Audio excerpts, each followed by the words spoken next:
Podemos sentar brevemente, queridos irmãos. Hoje, nós estamos diante daquele que é o maior domingo depois da solenidade da vigília pascal. Porque nós estamos num domingo que possui 3 grandes dimensões. A primeira dimensão, este domingo, é justamente o último dia da 8ª da Páscoa. Não sei se você sabe, a Páscoa ou a ressurreição do Senhor, ela não cabe em um dia só. E por isso a igreja celebra 8 dias, como se fosse a mesma noite de Páscoa, o mesmo dia ou a mesma manhã da ressurreição.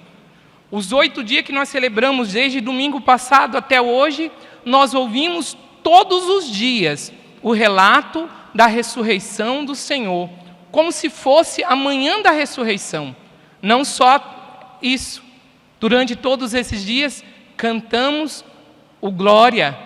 E durante todos esses dias, uma das respostas que era proposta para o Salmo, a resposta do Salmo, é justamente um canto que é o Aleluia. Mas esse não é só o segundo domingo da 8ª da Páscoa. Esse domingo também tem 2 nomes. Na sua origem, o segundo domingo da Páscoa, ele tem um nome próprio. É o domingo Inaubis, ou domingo das vestes brancas. Isso porque, antigamente, no início da igreja, só se batizava na vigília pascal. Não havia batismo fora da vigília. Até porque quem era batizado na vigília pascal? Aqueles que estavam entrando para a fé. Nós não batizávamos somente criança, batizávamos também adulto. Aqueles que não possuíam o sacramento da iniciação cristã.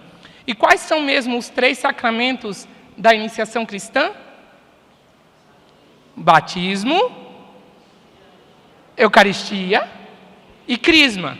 Então nós não estamos iniciados na fé se não tivermos esses 3 sacramentos. E antigamente, então, na vigília pascal, as pessoas recebiam os 3 sacramentos juntos, de uma só vez. E quando elas saíam da pia batismal, era dada para ela a veste dos cristãos, uma túnica. Tanto é que você sabe, a roupa do cristão é túnica. Nós temos aqui os nossos coroinhas, que estão vestidos de cardeal, todo mundo de batina vermelha, e alguns meninos maiores, vestidos de padre, batina preta, que são os acólitos. Mas essa não é a roupa para coroinha e para acólito, não. Essa é uma roupa clerical, ou seja, é o clero que usa. Ou seja, quem é o clero? O padre, os bispos. Nós abrimos uma concessão e permitimos os coroinhas usar a batina vermelha, os acólitos usar a batina preta. Mas essa não é a roupa. A roupa do cristão é uma túnica. Então os coroinhas poderiam estar de túnica. Não é que o padre vai colocar túnica em todo mundo, não é isso não. Pelo amor de Deus, não pense isso. Né? A roupa do cristão é túnica. Qual é a roupa do ministro da Eucaristia? Jaleco? Não, é túnica. É uma túnica branca. É a veste do cristão. A veste do cristão é a túnica branca. Ah, mas os ministros não têm o jaleco de acordo com o padre, né? Se é vermelho, ele usa vermelho. Se é verde, ele usa verde? Não. Só quem usa os paramentos litúrgicos é o padre. Aí uma exceção, as leitoras com a mursa. Uma exceção. Porque as vestes do cristão é a túnica branca. E imagina, querido irmão, que no dia da vigília pascal, então, aqueles neófitos, os neos batizados, recebiam uma túnica branca e usavam durante 8 dias aquela túnica branca sem manchar, sem sujar. E no 8º dia, ou seja, hoje, eles voltavam, entravam na missa em procissão com as suas túnicas brancas, belíssimas, e no final da missa, eles tiravam a túnica e entregava para o padre. Porque era o domingo em Naubis, o domingo das vestes brancas, de quem foi batizado e que agora, durante 8 dias, recebe uma catequese especial. Uma catequese orientada sobre aquilo que o batismo produz em nossa vida. Mas esse domingo não é só o 8º domingo da Páscoa. Não é só o domingo em Naubis. São João Paulo II ainda deu mais uma graça para esse domingo. É o domingo da misericórdia. Muito mais conhecido como domingo da misericórdia. Perdão, pelo amor de Deus, nada contra. Para que ninguém pense que o padre é contra o domingo da misericórdia. Não, eu sou a favor da tradição da igreja. E a tradição da igreja, muito antes de João Paulo II, esse domingo é o domingo em Naubis, que está ligado à misericórdia, que está ligado ao amor de Deus. E nós vamos ver isso agora. É o domingo da misericórdia, porque São João Paulo II dá então a graça da visão dada a Santa Faustina, para que celebrasse no domingo da Páscoa, o domingo da misericórdia. E o que é a misericórdia? É o amor de Deus. O amor de Deus pela nossa miséria. E onde o amor de Deus se manifesta pela nossa miséria? Quando é que nós vemos o amor de Deus? Quando o Senhor nos lava e dá a todos nós uma vida nova, uma veste nova. E quando é que o Senhor nos lava e dá para nós uma vida nova? No batismo. Por isso, oremos da missa de hoje, ele é importantíssimo. No oremos da missa de hoje, nós ouvimos bem assim: ó Deus de eterna misericórdia, na festa anual da Páscoa, reacendeis a fé do povo a vós consagrado. Aumentai a graça que destes, para que todos compreendam melhor. Ou seja, nós rezamos: Senhor, o Senhor acendeu de novo agora a nossa chama. Agora, Senhor, ao acender a nossa chama na noite pascal, e eu espero que você e eu tenha reacendido a sua vela na vigília pascal, você e eu tenha renovado justamente a graça do nosso batismo. Agora nós pedimos ao Senhor que Ele dê a nós a graça de compreender melhor. Compreender melhor o quê? Primeiro, o batismo que nos lavou. A primeira graça que nós recebemos na ressurreição, queridos irmãos, é a graça da vida nova. E por isso há um canto próprio que nós cantamos em toda a oitava da Páscoa, que nós começamos a cantar justamente no Sábado Santo, um cântico que é anunciado. Ele não é um canto qualquer, é um canto que é anunciado na vigília pascal. E qual é o canto que foi anunciado na vigília pascal mesmo? Qual é o canto que alguém chega e diz bem assim: reverendíssimo Pai, eis que vos anuncio uma grande alegria, já podemos cantar o aleluia. Já podemos cantar o quê? O aleluia. E o que é o aleluia? A ponto que a resposta do Salmo em toda essa oitava de Páscoa não é a resposta que está no lecionário. Existem 2 respostas. A segunda resposta é cantar aleluia, aleluia, aleluia. O aleluia é o canto justamente da Páscoa, o canto do ressuscitado. Canto esse que nós deixamos de cantar em toda a quaresma. Você pode ver, na quaresma nós tivemos 2 grandes solenidades. Nós falamos aleluia nessas 2 grandes solenidades que houve? Não. Cantamos o glória, mas não cantamos o aleluia. Por quê? Porque o aleluia é a palavra do ressuscitado. O aleluia é uma expressão justamente hebraica que não tem tradução. Ela quer dizer louvor, ela quer dizer glória. Santo Agostinho, e aí eu fiz questão de anotar, por isso o papel está aqui, porque o padre não é bom de memória. Não consigo decorar nomes, imagina decorar uma frase inteira. Não é do meu feitio, né? Não tenho essa graça ainda, né? Santo Agostinho, ele diz bem assim, que o aleluia é o canto do peregrino que caminha para o céu. E por isso, durante toda a oitava da Páscoa, nós cantamos o aleluia. E ele diz bem assim: aqui o aleluia é o consolo para aqueles que estão cansados. Lá no céu será o cântico dos bem-aventurados. São João Crisóstomo, ele vai ainda além. Ele diz bem assim que o aleluia é a fortaleza para a alma cansada. Ele é o fruto daqueles que foram batizados. Qual é o fruto daqueles que foram batizados? Cantar agora as glórias de Deus, as maravilhas de Deus, a exemplo daquilo, diz São João Crisóstomo, que está escrito em Apocalipse capítulo 19, versículo 1 seguintes. E o que nós temos lá no capítulo 19? É quando cai a Babilônia, quando termina a perseguição. E diz bem assim, que do altar de Deus, eis que surgiu uma grande multidão, que lavou a sua alva no sangue do Cordeiro. E o que eles cantavam? Aleluia ao Cordeiro, a Ele o poder, honra e vitória.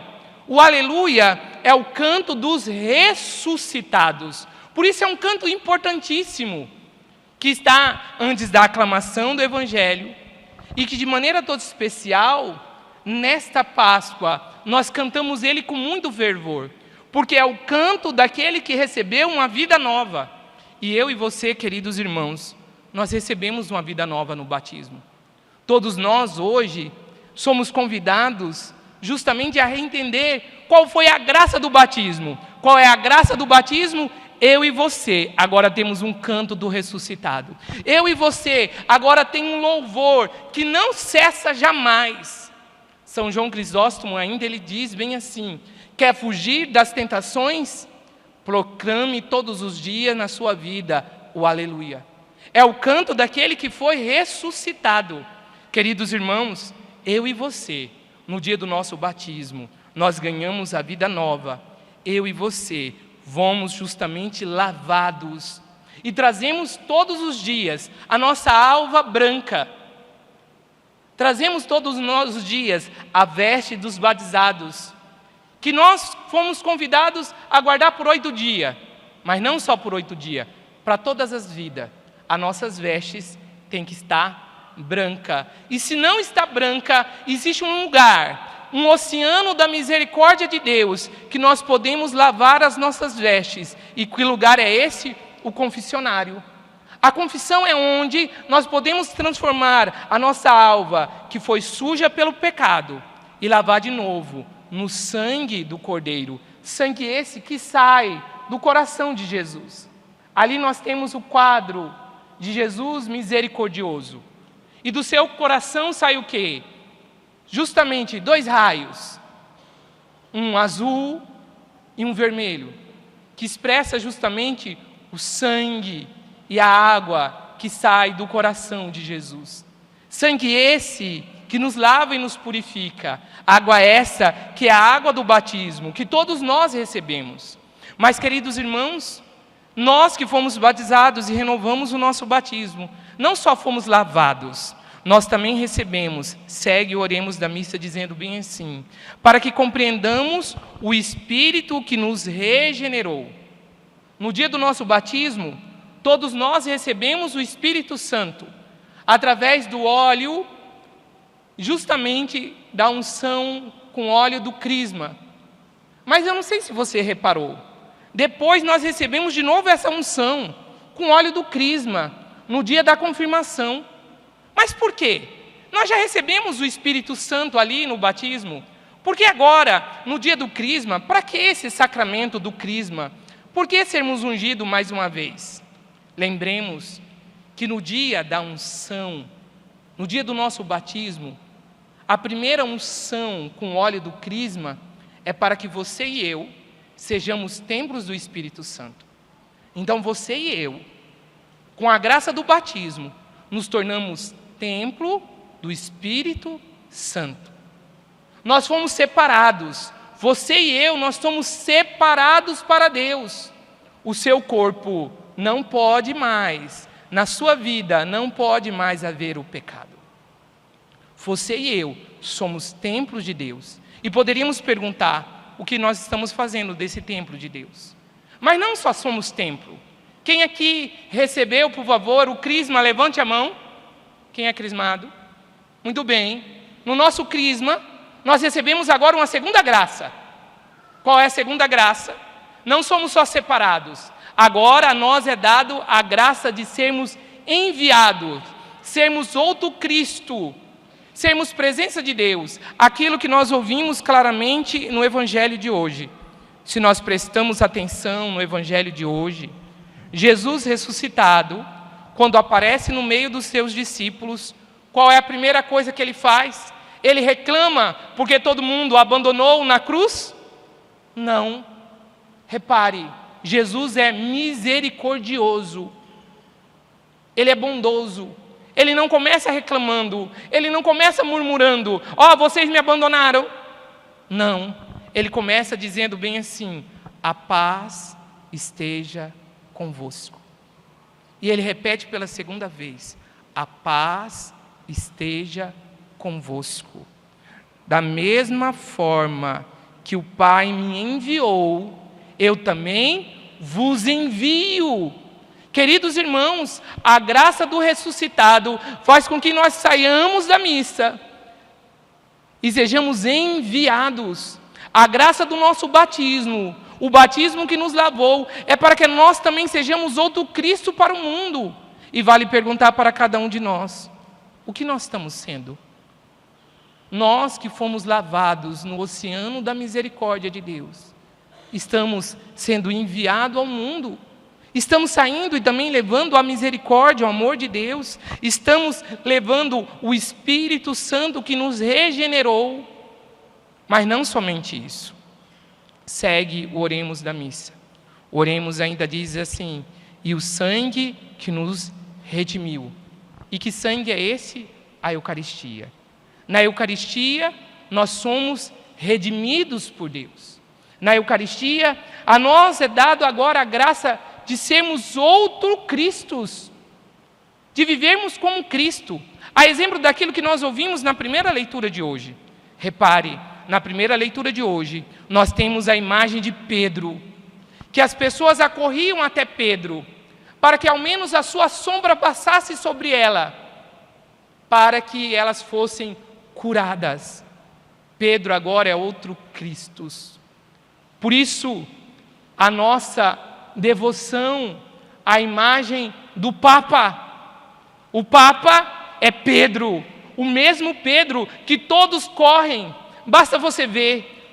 Segunda-feira passada, acordamos com o coração partido, porque Pedro faleceu. Sábado, não estou errado não? Foi sábado, foi sexta a missa, foi sábado a missa do Papa, foi sábado, né? Perdão, sábado. Nós vimos o mundo inteiro, todas as autoridades, a correrem para o velório do Santo Padre. Todos, ainda hoje, corremos para que ao menos a sombra do Santo Padre possa curar-nos, tocar-nos. Um Papa que pregou a misericórdia. O primeiro ato do Papa foi proclamar o jubileu da misericórdia. Lembrar justamente que Deus é capaz de perdoar a todos, e chama todos ao seu perdão. Um Papa que foi mal compreendido, defamado, até dentro da igreja, mas que foi usado pelas mídias, porque quando o Papa falava algo que o mundo gosta, o mundo aplaudia. Quando o Papa falava algo que o mundo não gosta, todo mundo escondia as falas dele. Quando ele falou contra a ideologia de gênero, ninguém falou nada. Quando falou que acolhe a todos, todo mundo, aí, tá vendo? O Papa está acolhendo todo mundo, pode ir, não sei o quê. quando falou do mal, do mundo moderno, que era a questão do aborto, todo mundo e as mídias ficou quieto. Incrível. Um Papa que, do jeito latino, pregou para o mundo a misericórdia de Deus. A alegria do Evangelho foi a sua primeira exortação. Mostrar que para o Evangelho não pode ter cara feia. E eu fico pensando, quando eu li a alegria do Evangelho e vi as pregações do Papa, eu tenho alguns amigos, europeu, italiano, e eles ficavam pasmados, porque eles não conseguiam entender algumas analogias que o Papa fazia. Por exemplo, falar que você não pode ter cara de velório, falar que o cristão não tem cara de limão azedo, própria expressão que um latino entende, mas um europeu olha e fala, não faz sentido. Um Papa que pregou a necessidade de anunciar com alegria o Senhor. Mesmo desfalecido, subiu à praça de São Pedro, sozinho, quando ninguém podia celebrar o tríduo. Sozinho. E pregou para aquela praça vazia. Vazia. Enquanto acompanhávamos das nossas casas. Assim deve ser o cristão. Não ter medo de pregar, mesmo quando o mundo não escuta ou não entende.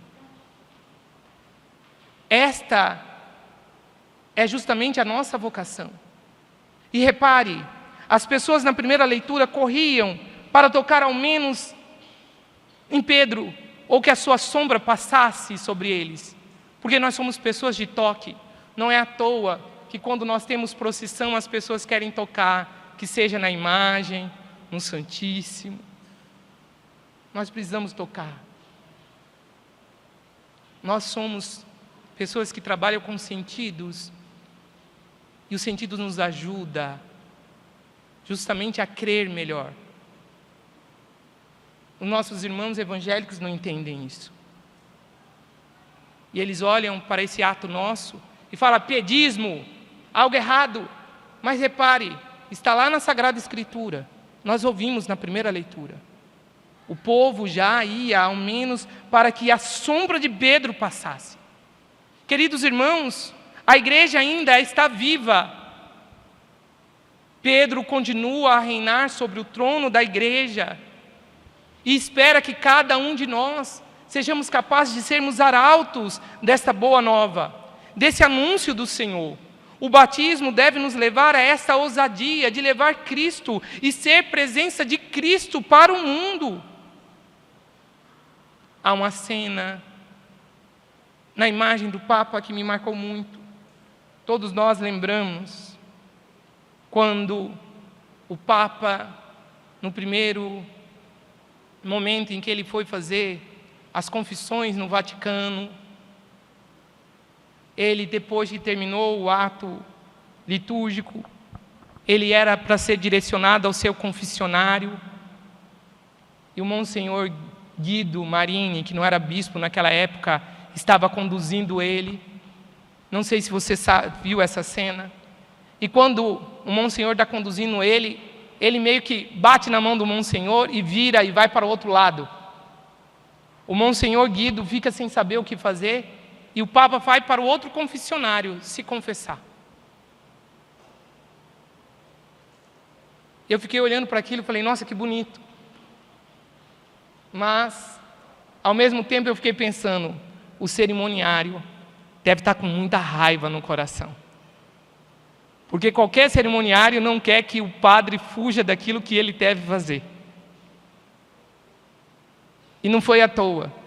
Segundo o Monsenhor Guido, quando eles chegaram na sacristia, o Papa virou para o Monsenhor e falou, Monsenhor, o seu caminho não é o meu caminho. O meu caminho era mostrar para todo mundo onde está o oceano da misericórdia de Deus, no confessionário. Como foi bom todo mundo ver o Papa se confessar, para que entenda que todos precisamos da misericórdia. E que profundo, queridos irmãos. Todos nós precisamos da misericórdia de Deus. E nós somos esses arautos da misericórdia de Deus. A nós é dado a mesma graça, de uma vez confessados, uma vez redimidos, sairmos para o mundo e também sermos imagem de Cristo. Mas, queridos irmãos, ser arautos da boa nova do Senhor não quer dizer que não teremos sofrimento. Repare a segunda leitura de hoje. Na segunda leitura de hoje, João escreve para nós da onde? De uma prisão. E ele está preso por quê? Porque justamente ele foi testemunha de Jesus. E ele que está na prisão, está triste? Está abatido? Não. Ele tem o seu coração voltado no Senhor. E por isso, ele diz, no dia do Senhor. E que dia que é o dia do Senhor? Qual é o dia do Senhor? Domingo, Domine, domingo, dia do Senhor. E que dia que Jesus ressuscitou? Domingo. E que dia que os discípulos estão reunidos de novo e Jesus aparece ressuscitado 8 dias depois, que é no domingo. Por isso, domingo é o dia dos cristãos e a missa. Nós não vivemos no Antigo Testamento, não guardamos o sábado. Para nós, o dia importante é o dia do ressuscitado. E qual é o dia do ressuscitado? O domingo. E aí nós vimos o primeiro discípulo que faltou à missa no domingo. Quem foi? Tomé. O primeiro que saiu antes do padre dar a bênção, quem foi? Judas, na quinta-feira santa, lembra? E eu espero que você não tenha sido Judas. Espero que você tenha começado a missa na quinta e terminado a missa no domingo. Espero que você não tenha saído no meio da missa. Não. Ter ido na missa quinta, aí sexta-feira, não, sexta eu vou descansar. Ah não, sábado, né, a missa é muito longa, não vou não. Eu espero que você não tenha sido Judas. Eu espero que você tenha começado e terminado a missa. Espero que também não seja Tomé. Tomé, porque não estava reunido em comunidade, ele não viu Cristo ressuscitado na primeira vez. Onde é que encontramos Cristo ressuscitado? Quando estamos em comunidade. Não é mais sozinho rezando em casa. Ah não, eu posso rezar na minha casa. Deus escuta a minha oração de lá. É verdade, Deus escuta a oração. Mas é em comunidade que Cristo se faz presente. Ressuscitado na Eucaristia. É em comunidade. Não na nossa casa. Não sozinho. Não, é em comunidade. É aqui. Em comunidade. E por isso, quando Tomé, então, 8 dias depois, está reunido em comunidade, o que Jesus faz? Aparece de novo. E quando Jesus aparece a Tomé, o que ele faz? Ele vira para Tomé e puxa a orelha, por que você não estava domingo passado? Não. O que Jesus faz? Ele mostra o seu coração misericordioso. E diz, a paz esteja convosco.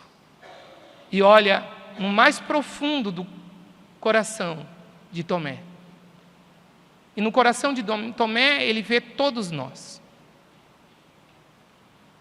Vê todos nós. E diz a Tomé, põe tua mão aqui. Põe teu dedo aqui. E mergulha no meu coração de misericórdia. Ele mergulha Tomé no seu coração misericordioso. Ele perdoa Tomé. E diz para Tomé, não seja incrédulo, mas crê, Tomé. Crê. E Tomé vira para Jesus e diz, meu Senhor e meu Deus. Tocando a humanidade, Tomé vê a divindade. Tomé vê Deus. E ao mesmo tempo que Deus mergulha no coração de Tomé e vê todos nós, Jesus agora mergulha Tomé no seu coração, para que ele reconheça onde está Deus. Dá a graça a ele. E depois disso, diz uma profecia que é para todos nós. Jesus vira para Tomé e diz: acreditastes porque me vistes, Tomé? Bem-aventurado, bem-aventurados os que crerem sem terem visto. Quem são esses bem-aventurados? Eu e você. Você viu a chaga gloriosa de Jesus? Você viu Jesus ressuscitado? Não, mas seguimos crendo. Cremos, fomos batizados, fomos lavados e seguimos anunciando ao mundo a presença de Cristo ressuscitado no meio da sua igreja. No meio da sua igreja. Jesus ressuscitado, que vence a morte. E por isso, os cristãos não têm medo de sofrer neste mundo. Porque, como ouvimos na segunda leitura de hoje, Jesus tem na sua mão o poder, a chave da morte e do reino dos mortos. Jesus tem na sua mão o poder da vida eterna. Já não há mais morte. E por isso nós cristãos cantamos com alegria nesta Páscoa o aleluia, o canto do ressuscitado, porque sabemos a morte está vencida pelo Senhor da vida. E por isso glorificamos ao Senhor. Glorificamos ao Senhor que se encontra presente em nosso meio. É bonito, e assim encerro, porque senão a homilia já fica mais longa, e aí vocês vão dormir mais do que já estão dormindo. E eu não quero que ninguém durma no banco duro. Isso porque o padre fez uma cirurgia. Imagina se não tivesse feito cirurgia. Que tamanho que seria essa homilia. Mas vamos lá. Um outro detalhe belíssimo que aparece na segunda leitura. Na segunda leitura, diz que no dia do Senhor, no domingo, João então tem a sua revelação. João vê. E o que o João vê? João vê 7 candelabros, 7 velas. A menorá judaica. A menorá é essa que é retratada nos castiçais que estão sobre o altar. Você pode ver, no altar tem 6 castiçais. Mas, padre, é 7. Só pode ter 7 quando o bispo está presente, porque ele é a plenitude do Espírito Santo. Ele é a plenitude da igreja. Ele é o sucessor dos apóstolos. Os padres, quando celebram, só tem 6 castiçais. O 7º é reservado ao bispo. A plenitude do Espírito.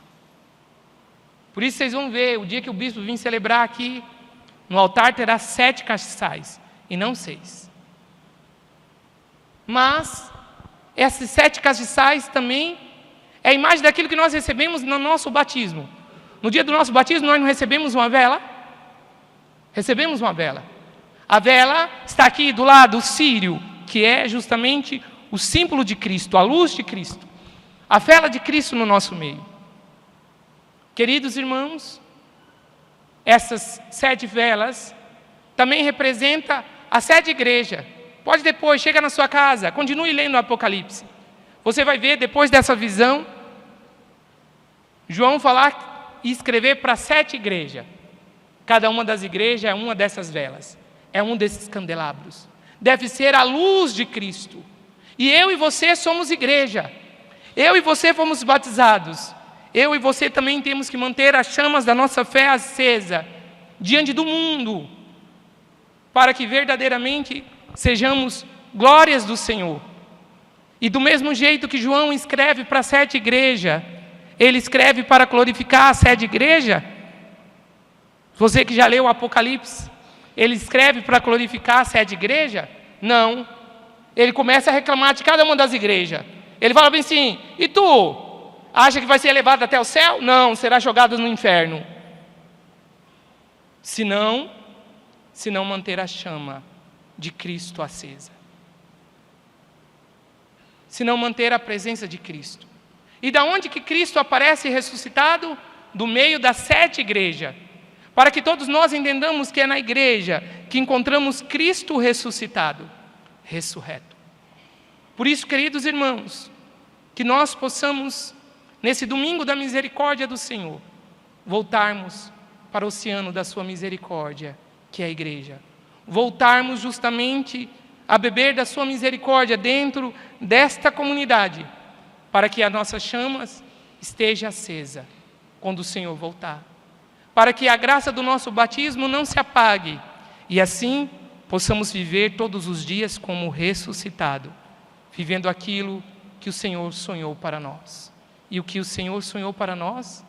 A graça da sua paz, a graça da sua intimidade com Deus. Por isso peçamos ao Senhor, no dia de hoje, nesse domingo da misericórdia, nesse domingo da vestes branca, a graça de viver debaixo da sua misericórdia e do seu amor, mantendo em nós essas vestes batismal sempre limpa e a chama da nossa fé acesa, para sermos testemunhas fiéis do amor de Deus para o mundo. Assim seja.